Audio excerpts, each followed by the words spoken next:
Olá, meus amigos, tudo bem? Para quem não me conhece, meu nome é Aurélio Burré, sou professor de Direito Civil, já leciono há mais de 16 anos e é um prazer, uma honra estar aqui com vocês para a gente trabalhar Direito Civil desde o seu início, começando pela introdução ao Direito Civil. Nós vamos trabalhar aqui aspectos da LINDB, da Lei de Introdução às Normas do Direito Brasileiro.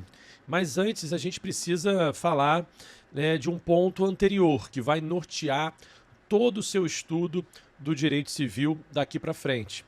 Vamos trabalhar o que se chama de direito civil constitucional. Vamos trabalhar o chamado direito civil constitucional. Quando a gente fala em direito civil constitucional, eu acho fundamental que a gente comece trabalhando a própria evolução do constitucionalismo moderno, em que a gente pode identificar claramente 4 fases deste constitucionalismo moderno. Nós temos uma fase absolutista, uma fase liberal e uma fase social. E também a fase que nós estamos vivendo, a fase pós-positivista. Vamos entender como que funcionam essas fases e como que elas vão se relacionar com o direito civil, para aí então definir o que é o direito civil constitucional, tá? Então vamos fazer essa digressão histórica, mas é uma digressão que cai em provas de concurso de carreiras jurídicas. Então, eu vou até trazer aqui algumas questões para mostrar para vocês. Então, não é uma questão introdutória para você ir acostumando com a matéria, não. Já estou direto no ponto, naquilo que é mais importante para você em provas de concurso. Então, vamos começar falando aqui sobre a fase absolutista. Veja, se a gente pega, né, a história da humanidade, nós passamos por uma fase em que já existia Estado, né, compreendendo o Estado através dos seus 3 elementos básicos, né, povo, território e governo. Já existia Estado e já existia a noção de Constituição como uma norma superior. Porém, na fase absolutista, não existia igualdade formal. Havia distinção entre o povo e os monarcas, os nobres. E era uma época, né, de absolutismo. O monarca, e aí dependendo da região do país, você podia ter reis, czares, príncipes, imperadores. O monarca, né, ele tinha um poder absoluto. Né? O que o monarca dizia era lei e ele não se sujeitava às próprias leis. Então não existia uma igualdade formal nessa fase absolutista. Essa fase absolutista, ela começa a entrar em declínio com a profusão das ideias iluministas, que vai desaguar na Revolução Francesa e na Revolução de Independência dos Estados Unidos da América. Nós tínhamos, então, portanto, ali uma insatisfação social. O povo, a própria burguesia, né, começam a lutar para derrubar esse poder absoluto. São, né, o momento em que a gente entra na fase liberal. Né?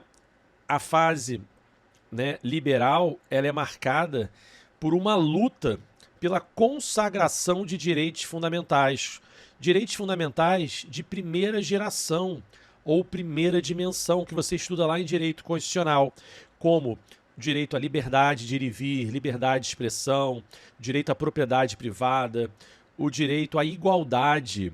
Então, nessa fase liberal, lutou-se e consagrou-se a igualdade formal. O que seria a igualdade formal? Todos são iguais perante a lei. Não pode mais ter essa distinção entre nobreza e povo. Todos são iguais perante a lei. Então, essa fase liberal, ela é marcada também por uma limitação do poder estatal, para que não tenham mais o que? Governos absolutos, monarcas absolutos.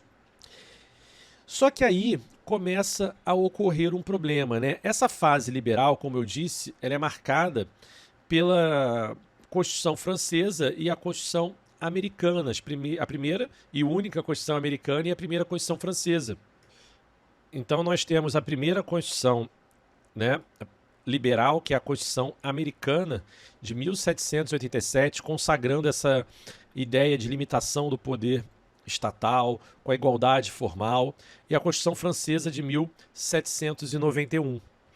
No entanto, quando nós começamos a entrar no século XIX, né, essa fase liberal ela começa também a apresentar problemas, a apresentar um declínio. Por quê? Se antes nós tínhamos a tirania do monarca contra o povo, agora a gente começa a ter a tirania do povo contra o povo. Por quê?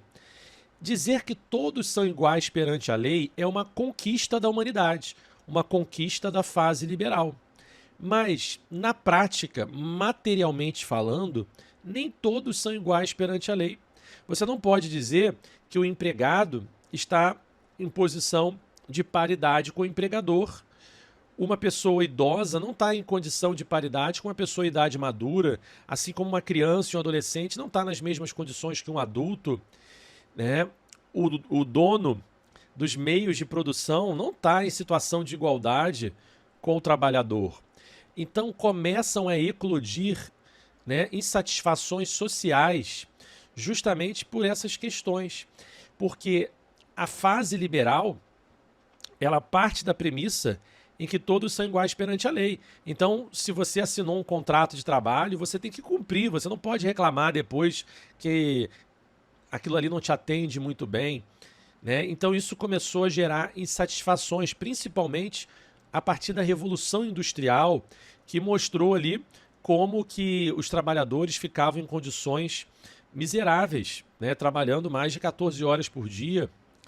Então, começamos na fase social inspirada nas ideias marxistas, que vai, né, pugnar pela consagração de direitos de segunda geração ou segunda dimensão, que você estuda no direito constitucional.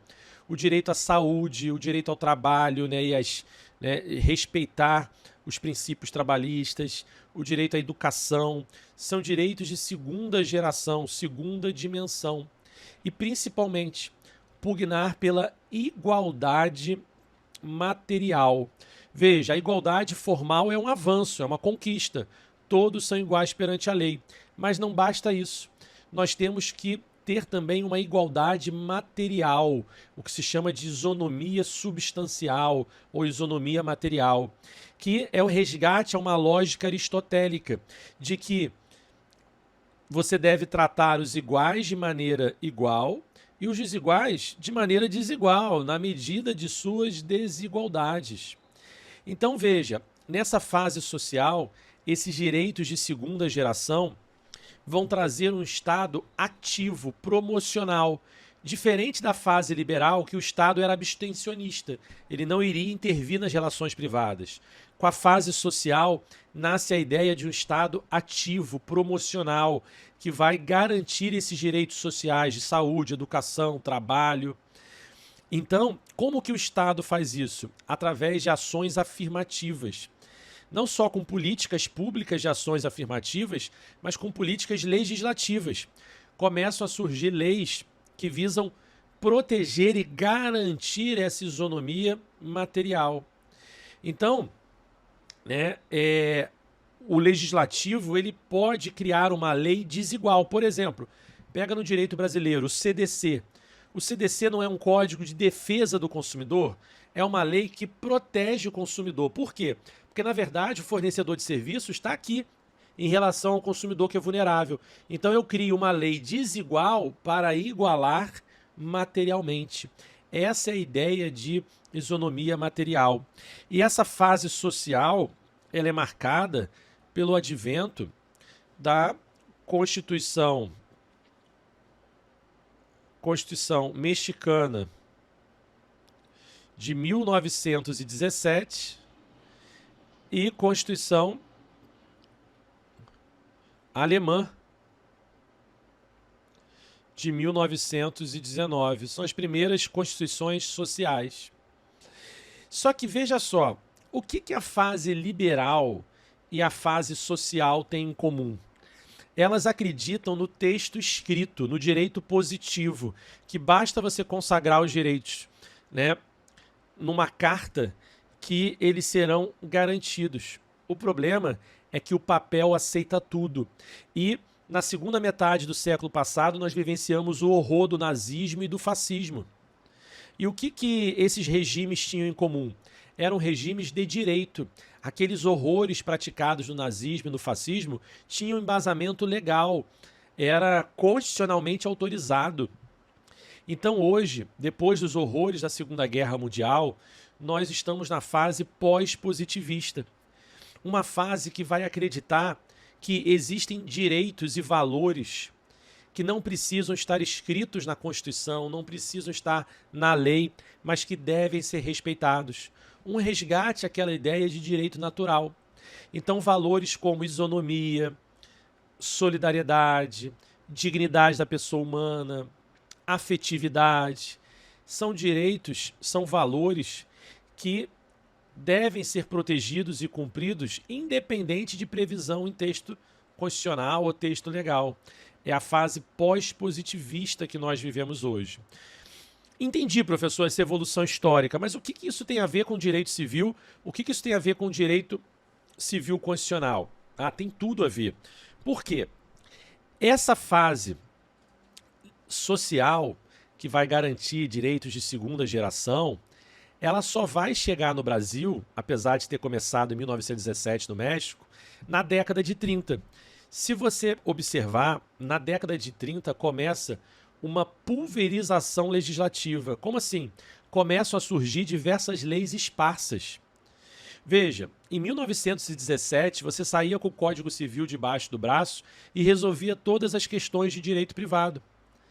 Com a década de 30 começou a surgir várias legislações extravagantes. E isso vem até os dias de hoje. Então, na década de 30, você tem a consolidação das leis trabalhistas, o Código de Menores, a primeira lei do inquilinato. Isso vem até anos 90, Código de Defesa do Consumidor, né? Estatuto da Criança e do Adolescente.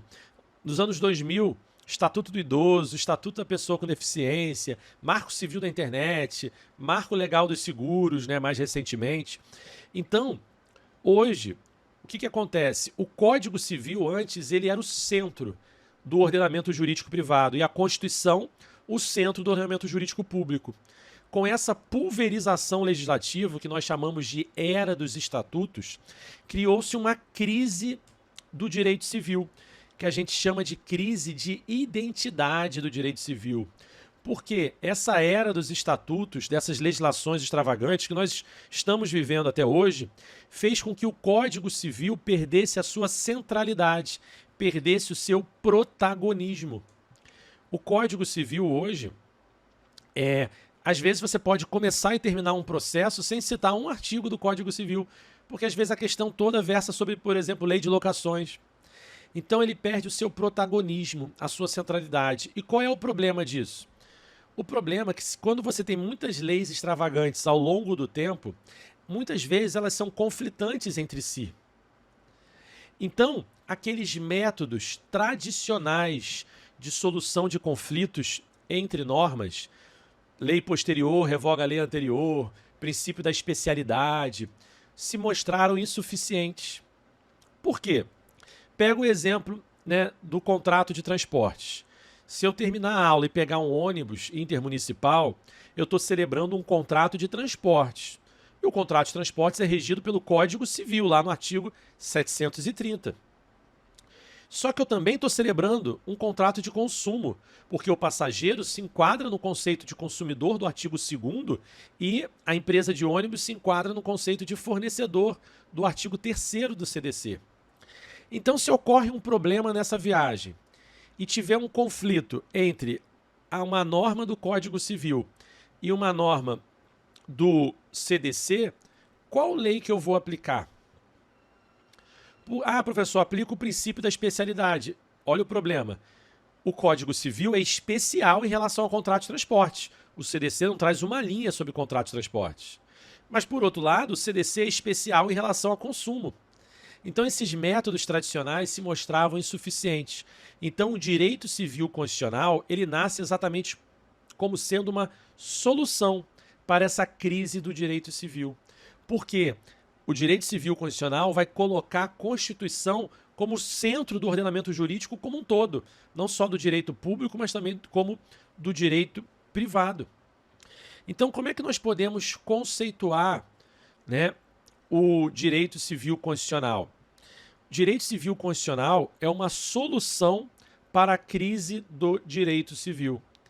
É um movimento de releitura de todo o ordenamento jurídico, em que a Constituição, ela deixa de ser, a Constituição deixa de ser um mero fundamento de validade das normas infraconstitucionais.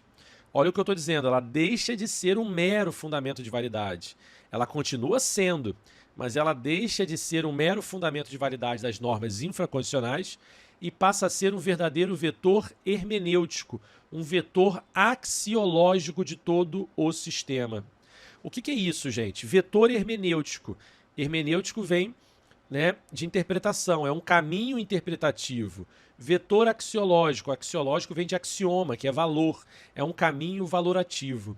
Então, olha o que eu vou dizer, gente. Hoje, quando nós analisamos uma lei, obviamente essa lei tem que respeitar a Constituição. Isso é controle de constitucionalidade, supremacia constitucional. Mas não basta que a lei seja constitucional, que ela respeite a Constituição. Na hora do intérprete, né, interpretar e aplicar a norma, ele tem que fazer valer princípios e valores constitucionais, dar vazão a princípios e valores constitucionais. Interpretar, gente, é encontrar o real sentido e alcance da norma. Você só encontra o real sentido e alcance da norma dando a ela a possibilidade de aplicar princípios e valores constitucionais. Princípios e valores constitucionais como dignidade da pessoa humana, solidariedade, afetividade, isonomia.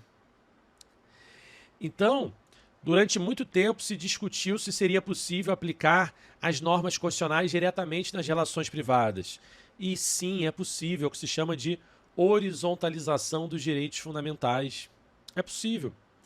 Mas você faz isso para encontrar o real sentido e alcance da norma. Eu quero dar um exemplo para vocês. Abra aí o seu código na Lei 8.009 de 90, a Lei do Bem de Família. Lei 8.009 de 90. No seu artigo 1º, a Lei 8.009 de 90, ela estabelece o seguinte, que o devedor, ainda que ele esteja devendo Deus e o mundo, o devedor, se ele só tem um único imóvel residencial em que ele mora com a sua família, esse imóvel será impenhorável, salvo as exceções legais do artigo 3º da Lei 8.009 de 90.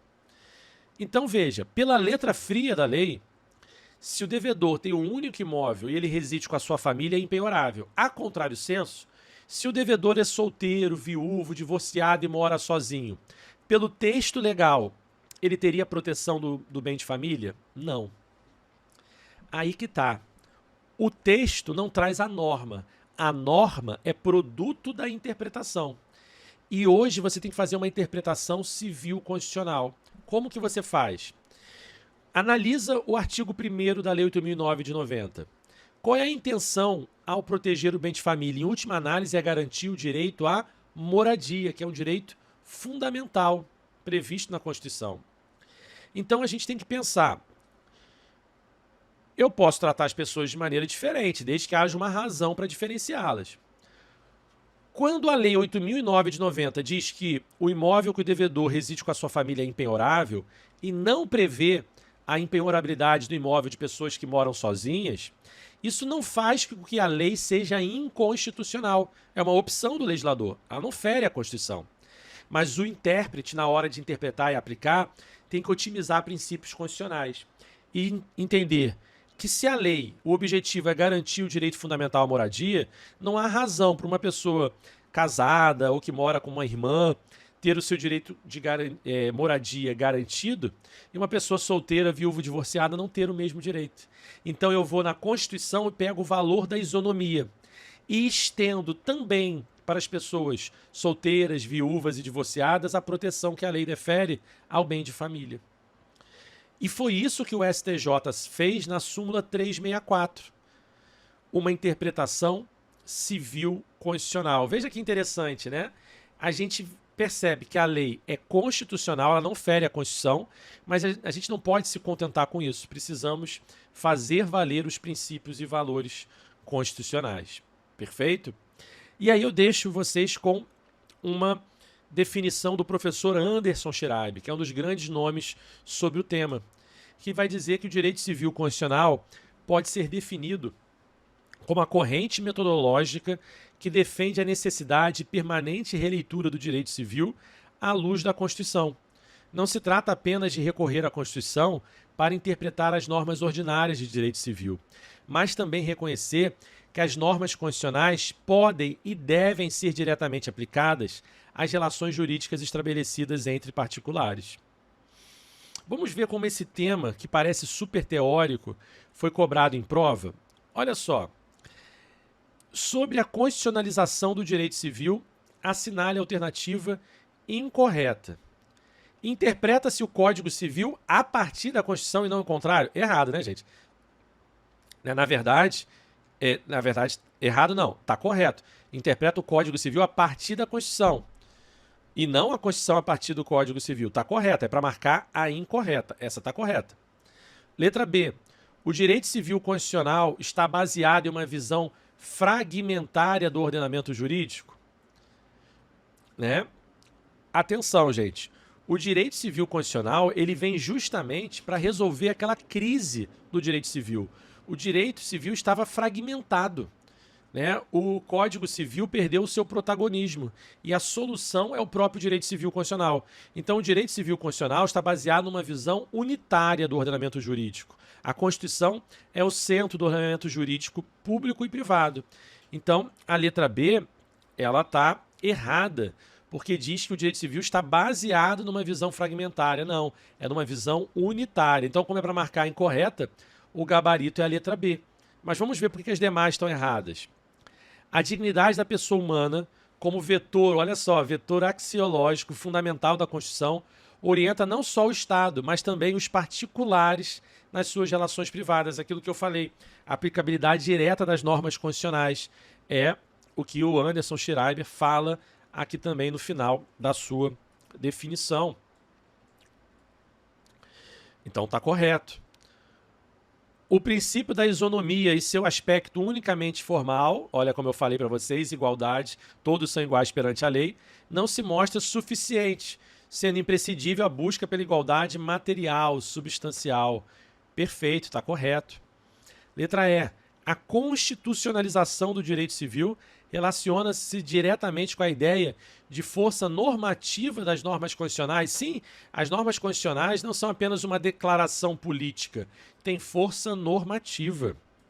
Olha que importante isso, né, gente?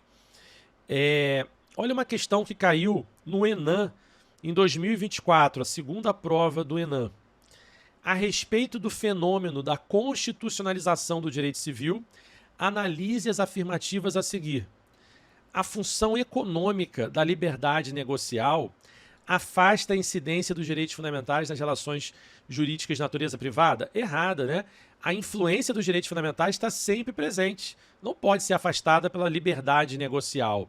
Isso era antes, na fase liberal, em que o Código, né, napoleônico inspirava, né, inclusive o Código Brasileiro de 1916. Tá? 2. A interpretação do Código Civil deve atribuir a todo o corpo normativo codificado um significado coerente com a tábua de valores do ordenamento, que é a Constituição, que pretende transformar efetivamente a realidade a partir das relações jurídicas de natureza privada, segundo os ditames da solidariedade e justiça social, aquilo que eu falei, né? Buscar otimizar princípios e valores constitucionais, como afetividade, solidariedade, dignidade da pessoa humana. Então, a 2 está correta. A ordem voluntarista da teoria contratual oitocentista. O que é teoria contratual oitocentista, né?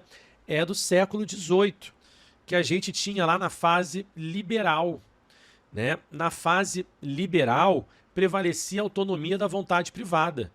O que estava no contrato era a lei entre as partes. Pacta sunt servanda, com um princípio absoluto. E aí dizia que essa teoria da vontade contratual instrumentaliza os princípios constitucionais com os ditames da lógica individualista errado. Né? O que a gente entende hoje é o contrário, são os princípios constitucionais que vão instrumentalizar a relação contratual. Então o gabarito é só a número 2, apenas a 2 está correta, a letra A. Perfeito, gente? Né? Até mais, gente. Até o nosso próximo encontro. Tchau.